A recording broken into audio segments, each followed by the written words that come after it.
Hello, everyone. Welcome, welcome, welcome. Welcome to everybody who's here live. Welcome to everyone who's hopping in on the replay. I'm so glad and excited that you're here because we are going to tackle you escaping living that paycheck to paycheck life.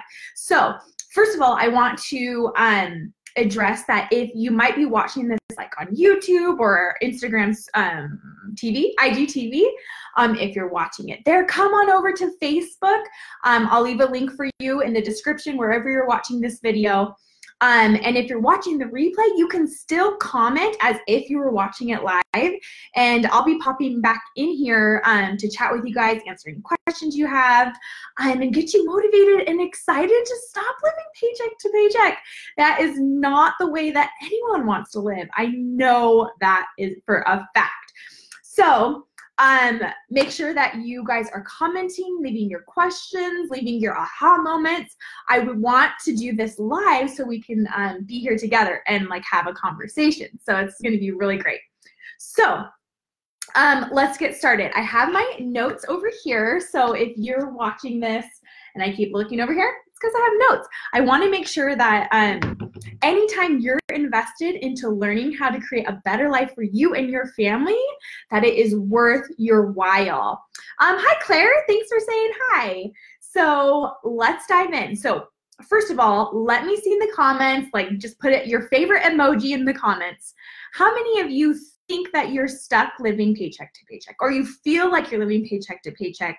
You're currently living paycheck to paycheck. So let's see those emojis. What emotion does living paycheck to paycheck leave you? I would probably do like the one tear emoji or a thumbs down emoji. That's what I think of when our family was living paycheck to paycheck. So let's first address like, what does it mean when I say living paycheck to paycheck? So what that means is that you go to work, or your spouse goes to work. Hi, Wilma, I'm so glad you're here. You guys go to work, and you come home, and you go to work, and you come home, and you go to work, and then you finally get that hard-earned paycheck, and then it like disappears like this, and you have no idea where it went. Hopefully, it's covering at least your bills. I know for a lot of us, it's not even cutting it for that, right? And so that's what living paycheck to paycheck means, is that you really only have enough to live day to day. Did you know that in America, almost over 40% of Americans don't have enough money in savings to cover a $400 expense? Now, we all know that those unexpected expenses come for everyone. Everyone comes, and they most likely are going to cost over $400.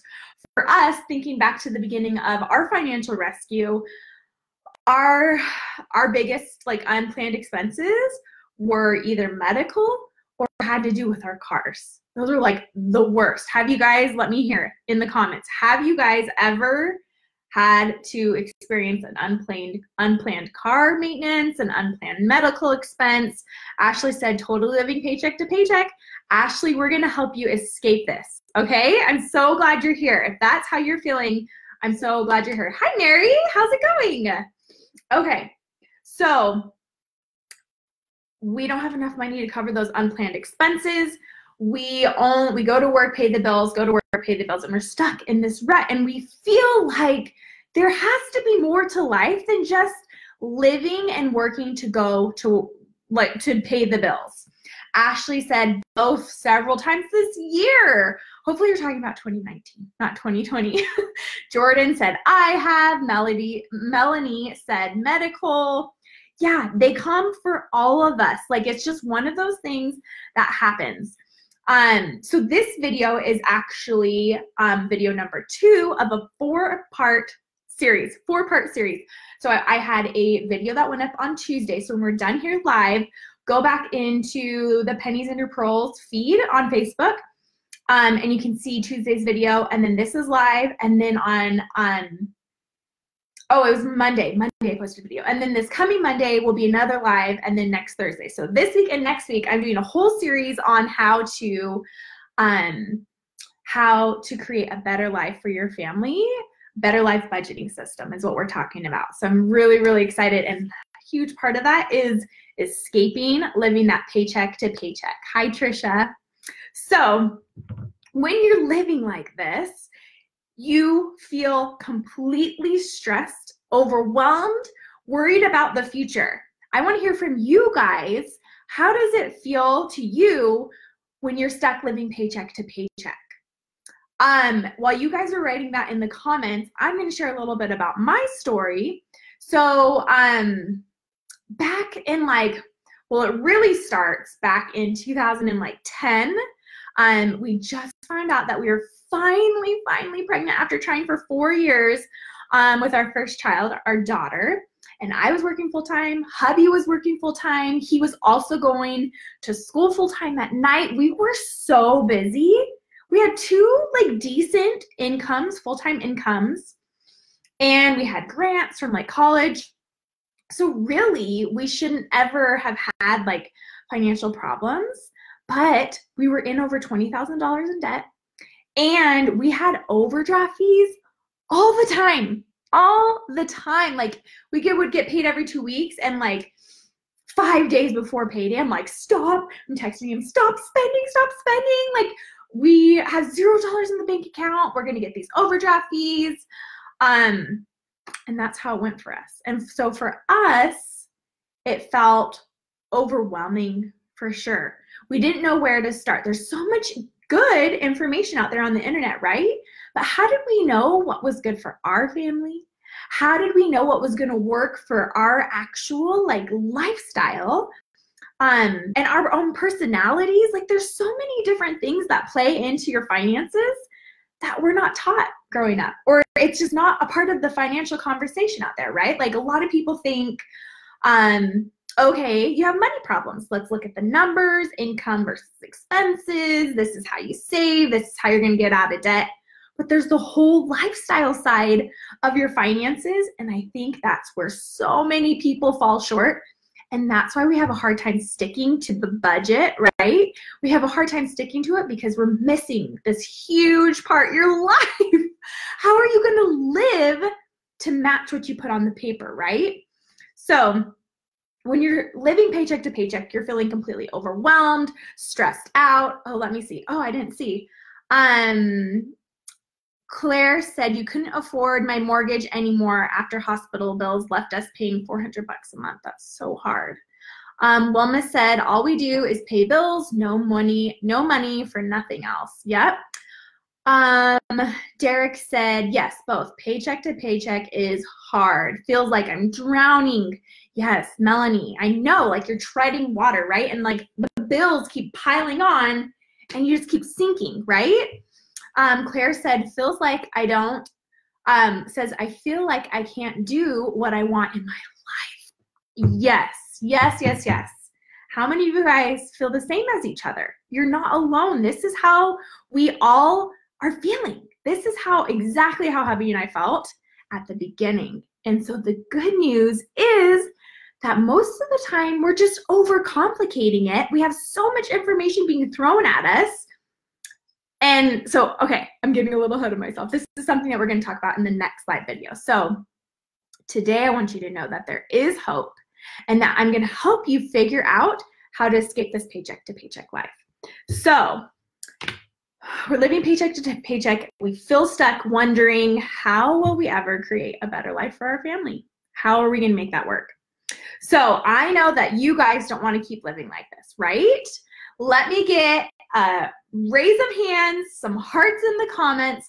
Let me hear you. How many of you guys want to escape living your life like this? How many of you understand that there is a possibility for a better life for you and your family? There is so much more to life than paying the bills. There has to be, right? So how many of you are excited to start working towards a better life for your family? A life where you don't worry about having enough money to cover the bills. A life where you're excited because you know that right now we're in the depths of it. We have to work through some hard things. For our family, we had to get rid of that $20,000 in debt. because that's what was holding us back. It was like trying to decide, are we going to pay debt with this? Are we going to put it towards savings? Like, what about an emergency fund? Like, there's so many different things. We didn't have that customized plan yet. I'm going to teach you how to do that. But there is hope for the future. A life where you don't worry about having enough money to cover the bills, but you have money now to actually go towards some exciting things for your family. You have money to actually go towards your goals. So, I want to hear about your big goals. Let's dream big. I want to hear, let's see it in the comments. What are some of your big dreams? Paying off debt, that could be a big dream. But also, I want to hear, if that is one of your goals, why do you want to pay off your debt? What is the big goal, the big dream behind paying off your debt? So for our family, it was we wanted to be able to buy a house. We wanted to feel that financial security of owning our own house and not worrying all the time if our rent was going to be raised, or worrying if the owner wanted to move back into the house. Like, we worried about that a lot because, I mean, we're not going to go into it, but we wanted that financial security of owning our own house. And we wanted to start traveling. At the time when we first started, we didn't even realize the possibilities, but those were some of our big goals. What do you think for you guys? What are some of your big goals? I've talked to several pearls that have had dreams of growing their family, paying cash for IVF. How amazing would that feel? I know that some of our students have talked about buying a vacation home, a ranch, paying cash for a house remodel. Those are all really exciting and worthwhile goals that you can achieve for your family. Jonalyn said, paying off debt so we can go on a family vacation and get a new car. Yes! Family vacations are the best. The memories that you make on vacation are just priceless. And I don't know about you guys, but it would stress me out thinking, like, I want to build memories with my kids now. I don't want to have to wait 20 years, 30 years till we're retired to start making memories. I want to do stuff like that now. Nicole said, pay off debt so I can work on my credit, which is going to open so many doors for you, Nicole. Wilma said, dream is to go on a vacation. We would love it. Never been on a vacation. Wilma, it's time for you to go on a vacation. Jessica said, I want to be able to pay for my kids going to college. I don't want them to have student loans like I did. Jessica, you're an amazing mom. That is going to set your kids up for so much success. So much. Melanie said, paying off the cars so we can take the kids on vacation. Yes, family vacations, priceless. Paying off debt, a new car, better credit, opening up all those doors for so many more possibilities. You guys, these are amazing dreams. And what I want you to understand is that they are so much closer within reach than you even realize right now. When we first started our financial rescue, we were like, yeah, we want to pay off our debt so we could buy a house. But what we didn't realize is once we had that customized plan and we understood the steps and worked backwards to where we currently were, like, okay, this is where we are today. What do we need to get to this big giant goal? We didn't realize all the exciting doors and windows that we're going to open along our way. All it takes is to get started. So what would it feel like if these goals were your reality? Like, put yourself as your future self. Think about it. Really, I want to hear. What do you guys think it would feel like? What would it mean to you? What would it change for your family if this was your reality right now? If you were already debt-free, if you were already paying cash for a new car. That's one of our family's current goals. We wanted to go to Mexico, hubby and I, to go to Mexico this year. But then quickly after the year started, we realized we're we're probably going to need a new van for the family, and that's probably more important than going to Mexico. That doesn't mean that we like wipe Mexico off of the board and completely forget about it.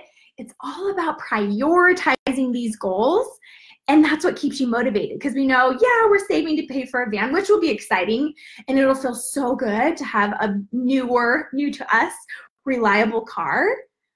But we're going to keep going because we know once we get past that, we're going to feel comfortable, we're going to be stable, we're going to be more self-reliant.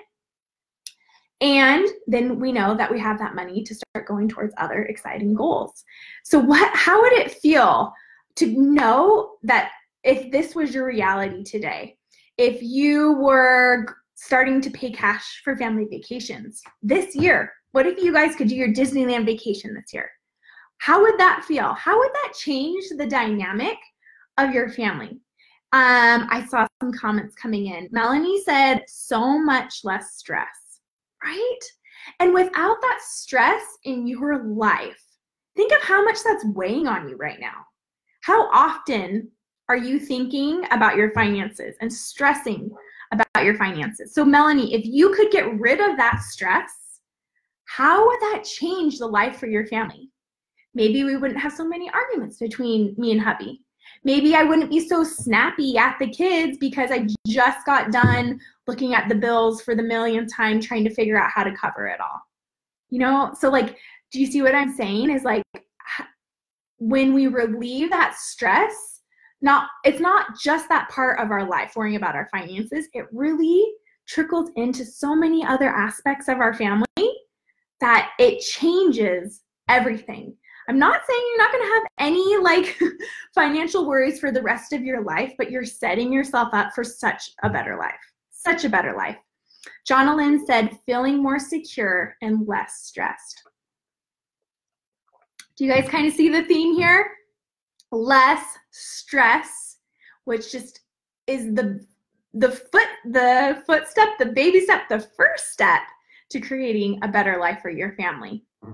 So, security, confidence, excitement, because you have this big picture vision for your family. No longer are you looking at the day-to-day. And so that's one of the big things about escaping living paycheck to paycheck, is that you no longer are focusing on today, tomorrow, what do I have to do to pay the bills? You start looking big picture. And that's why I had you just do this where we're talking about those big giant goals that we have. Because once you start looking long term and you have that big picture vision, then you realize, like I said, what steps you need to take in order to get there. And then you work backwards to where you are today. And then you start working those in to your goal-based budget. So how do you escape living paycheck to paycheck? How do you start working towards a better life for your family? I just said it. Did anyone catch it? This is something that I love to talk about, which is goal-based budgeting. Real quick, I want to get these comments. Vanessa said, that's what we experienced last year. We cash flowed 2 trips to the Smoky Mountains. How cool, I've never been there. And a mom-only trip, oh, I'm so jealous, to Miami Beach.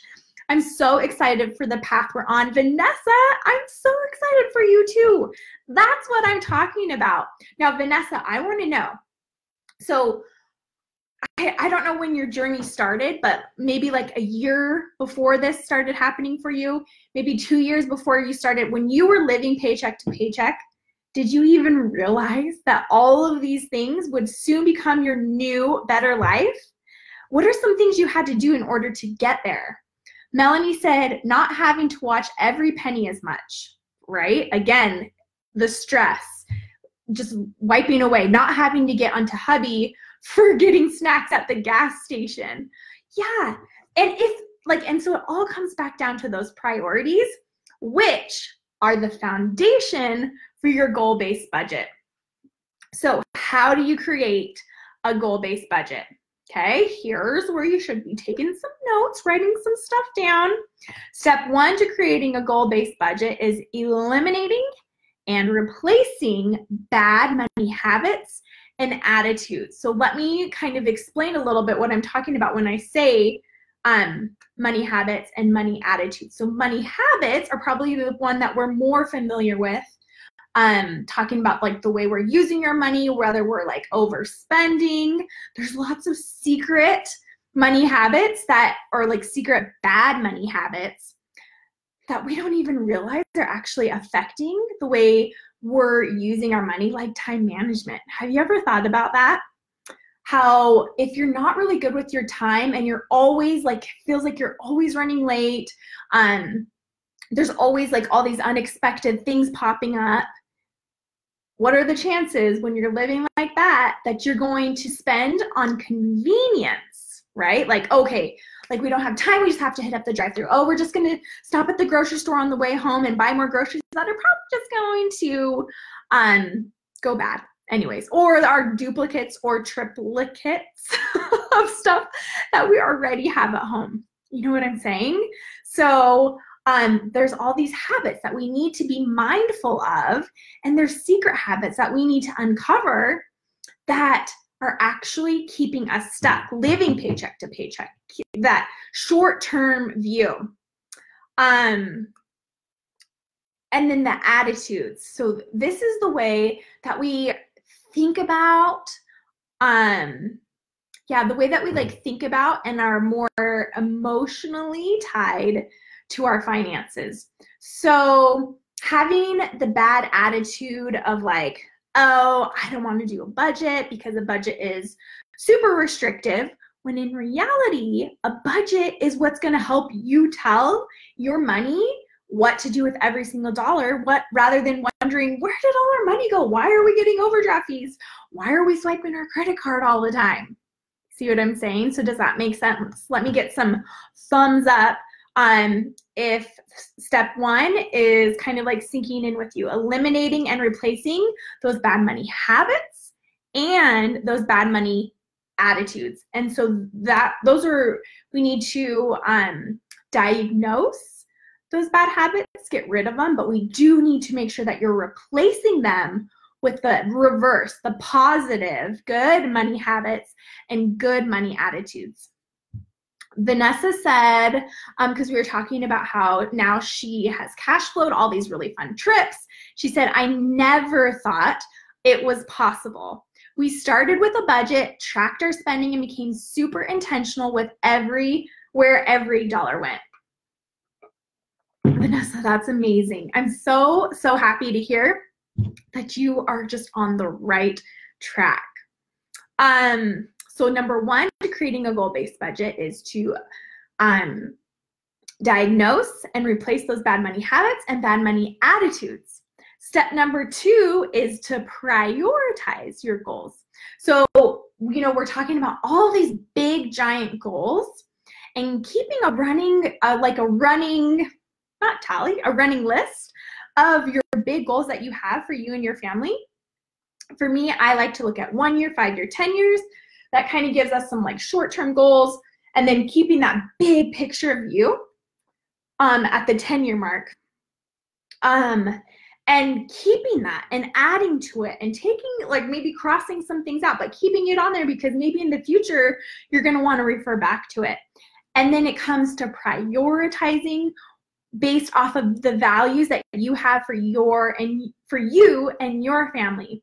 So I mentioned that we had that goal of a couple's vacation this year to Mexico. But then we had to reprioritize because the car became a higher priority. There's no, like, think of the stress that would bring on if we went to Mexico, had a great, 5 days in Mexico, just hubby and I. But then we came home, and a few months later, our car starts breaking down, and we're like, dang it, I wish we had that couple, few $1,000s to go towards our van. So making sure that you're prioritizing your goals and basing those goals off, or the way you prioritize them off of your values is so important. And then step number 3 is to incorporate those goals into your budget. Making sure that the steps to your goals, your value-based goals that are for your family, not because somebody else told you you need to buy a house or because somebody else told you you need to do this. I want you to prioritize your goals and figure out the steps to get there and then work those steps into your budget. Every single line item on your budget should reflect in some way one of those little steps to getting you closer to your big goal. All right, so those are the 3 steps for you. 3, not 2. Tammy said, don't feel guilt if someone wants you to eat out if you don't have money. See, that's a great example, Tammy, of the money attitudes. You pay your bills, not someone else. It feels free to know you're doing what is right. Exactly. You know, if you have that goal in mind, that goal-based budget, it's a lot easier to make decisions. And I always have lots of really great tips for you guys on ways to navigate these conversations, because you don't just have to automatically say no thanks, like we would rather spend our money somewhere else. There's lots of really great options to navigate that. But Tammy, thank you so much for that comment. That's a great example of overcoming those ways that you're thinking about your money. So you could look at that situation and think, yeah, I really I hate having to say no to everyone all the time. Or instead, you could look at it and say, yeah, that's a bummer. I used to love going out all the time, but I'm even more excited now because I know that I'm working towards going on more regular vacations with hubby and I, or family vacations. And I want that more and prioritizing it over going out with my friends all the time. And instead, we're just going to have like fun group date nights at home or family date nights at home or whatever it is. It's all about prioritizing your goals and then working the steps to achieving those goals into your budget. That's a goal-based budget. You got it? All right, you guys. So just a reminder to anyone who's watching, this is on the replay. You can still put those comments in. I'll be back in here chatting with you guys. I appreciate everyone so much for being here. This is the first step to creating a better life for your family, figuring out how to escape living that paycheck to paycheck life. I've seen your goals. I know you guys are excited, and I want you to understand that you can actually make that your reality. There's no more wishing. There's no more hoping. We are going to get you there. So today is video 2 of a 4-part video series. Next week, I'll be posting, I'll be going live on Monday and posting a video on Thursday, and we'll be talking on Monday about where to start. So today, I kind of gave you the background of how to escape living the paycheck to paycheck, but on Monday, where to start. You're stuck. How do you start to get unstuck? So that's going to be Monday at 1 o'clock Pacific Standard Time. Again, here on Facebook, if you're watching this somewhere else, I'll have a link for you. So make sure you set a reminder. And if you're on my email list, I'll be sending you an email reminder as well. So don't forget to comment. Let me make sure I have all of my notes. Yeah, so that's everything for today. If you think of any other questions, come back to this video and put it in the comment section because I'll be jumping in here chatting with you guys. I really am feeling so called and inspired to be here to really help you guys. We've been able to transform our family's life, and we still even have bigger and more exciting dreams. But now we're traveling. We bought our first house. We're working on saving to pay cash for a new to us van, a cash house remodel, self-funded retirement. We realized that we wanted to be in control of that and not relying on somebody else, aka like work, to take care of that for us. So anyways, there's so many great things waiting for you, and I'm so excited and honored and grateful for you to take the time to be here with me and help you work through this. So if you have questions, put them there. That's what I'm here for. Katie said, thank you for the chat. Katie, thank you for being here. Natasha said, love seeing you. Haven't followed in a while. Natasha, I'm so glad you're here. And Wilma said, have a good day. Thanks for the help. Thanks you guys so much. Don't forget to leave those comments if you're watching the replay, and I will see you guys again here on Monday at 1 o'clock Pacific Standard Time. Bye, guys.